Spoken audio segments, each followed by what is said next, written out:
Hello everyone, and welcome to another Pyro gaming video.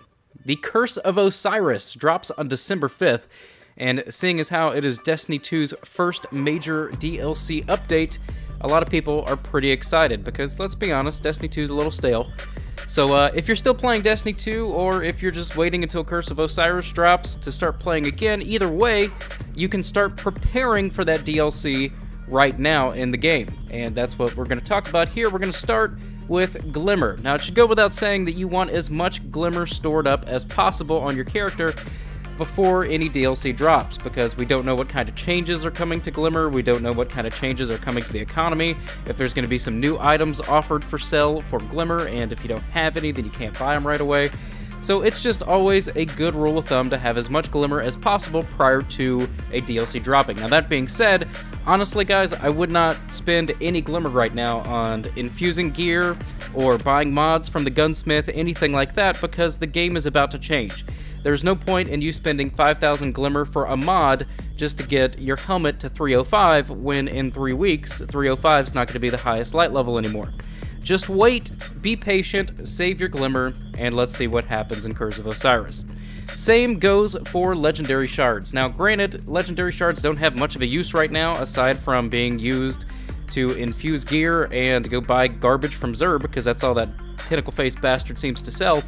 But in any case, again, much like the Glimmer, you want to have as many Legendary Shards stocked up as possible. Now for this one, the reason being is because Bungie themselves said that they were going to introduce new ways to use your Legendary Shards. And as of making this video, we don't yet know what those new ways are, but, you know, same thing with the Glimmer. Just have them in case you need them. Next up, we have Silver. Now, Silver is, of course, for the Eververse Trading Company and purchasing little treasure boxes to get some garbage-ass ghosts and some sparrows and emotes and crap like that. Now, if it were me, guys, honestly, I would say just don't spend any Silver prior to Curse of Osiris, because when Curse of Osiris comes out, Tess will have new stuff, and, I mean, you're going to want to buy it, so just hold off. Same goes for your Bright Dust. I have to assume that in Curse of Osiris, Eververse is going to be selling some things each and every week like she's doing currently. So stockpile as much of this as you can, and don't spend any of this. Don't give Bungie any more money until after Curse of Osiris. Now moving on to your materials, consumables, things like that. You should stockpile every single one of these. Every token that you get for a destination, whether it be Nessus or IO, I have not farmed IO yet. Trials of the 9, I would go ahead and try to save a couple of these.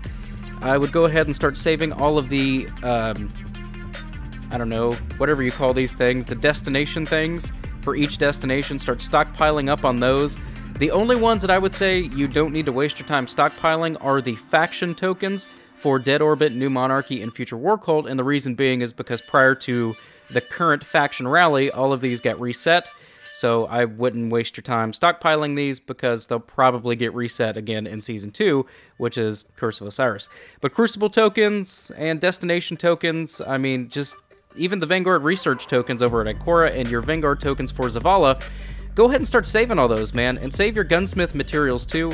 Yesterday, I actually had 600 of these, but I was trying to get a mod, and then after I got the mod that I finally got, I had this realization, like, wait a minute, why am I even wasting my time doing this when all of this stuff's about to be obsolete anyway when Curse of Osiris drops? So now I'm saving. And yeah, so gunsmith materials, stock up on those in case the gunsmith has some new stuff. Stock up on these in case the destinations have new stuff. And even if they don't have new stuff, these both reward legendary weapons. So if nothing else, you're saving these up so that when Curse of Osiris drops, you can get these at higher light levels than what they're currently dropping at. So either way, you're going to get something rewarding by saving these and turning them in after the Curse of Osiris. And I'm going to go ahead and tell you guys another thing too. I don't have any on me, but Cade 6 treasure maps do not go away. They stay in your inventory after the reset. It might be a good idea to go ahead and buy a couple of Cade 6 treasure chests each week and just not open them. Just leave the treasure maps over here and open them after the Curse of Osiris. Then maybe you can get some new exotics. Maybe you can get some new legendary faction weapons before the faction rally comes out. And yeah, that's just smart, man. Same thing for exotic engrams, but I will say this. Bungie tries to make it really hard so that you can't power level with exotic engrams after a DLC drops. They did it with Rise of Iron, they tried to do it with Taken King, and even with the April update in between in Destiny 1, they still tried to do it. But nonetheless, they can only do so much. So I would go ahead and start saving your exotic engrams now. Most of us have almost all the exotics anyway, so I mean, just start saving them. There's nothing to lose by you saving them. If nothing else, like I said, even if they don't drop the new exotics that you get in the Curse of Osiris DLC, if nothing else, hopefully you'll at least get some higher light levels that will help you level up quicker. So moving on down here, like I said, just start saving mods, man. Let's see what Bungie does. You know, with Curse of Osiris, they said that they were going to rework the mod system and make it more rewarding. So all your blue mods, just start saving them up. And the last thing is go ahead and start saving shaders, man.